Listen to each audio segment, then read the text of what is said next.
It is important, and above all, logical, that your American company has an address in the United States, just as a French company must have an address in France, and a Canadian company must have an address in Canada. So, remember that an American company with no U.S. address is a situation to avoid. Also note that the address of your registered agent is not the address of your company in the United States, unless this agent also offers a domiciliation service. The importance of an address on U.S. soil is easily verified in the eyes of potential customers of your company. They will want to do business with a U.S. company that has a U.S. address. In addition, many American customers will want to pay by check or domestic bank transfer only. They will refuse to make international bank transfers, especially because of conversion fees and bank charges. Always remember the following logic: a U.S. company, a U.S. address, a U.S. bank account, and a U.S. phone number.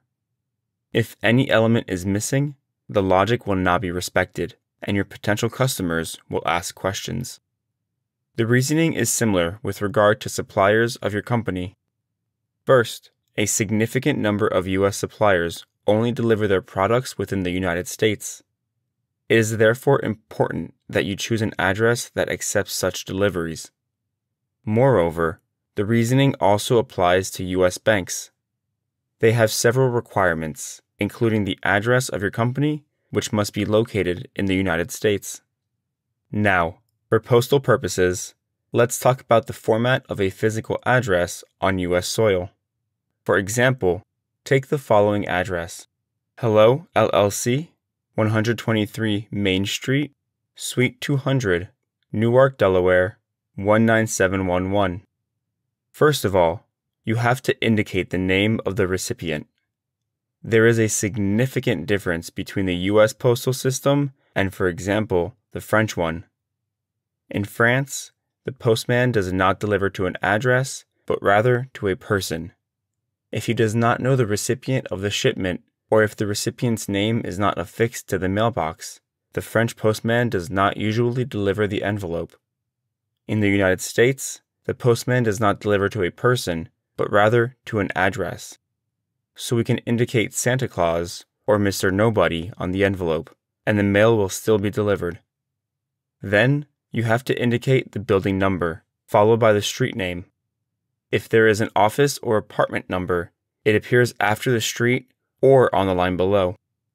There are several ways to identify any internal unit, including the following: STE, short version of suite; APT, short version of apartment; or #, also called hashtag or pound symbol. On the next line is the name of the city, followed by the state acronym, 2 letters, and the postal code, which is called the zip code in the United States. It is very important to indicate the name or acronym of the state after the city. For example, there are at least 10 states in the U.S. with a city called Newark.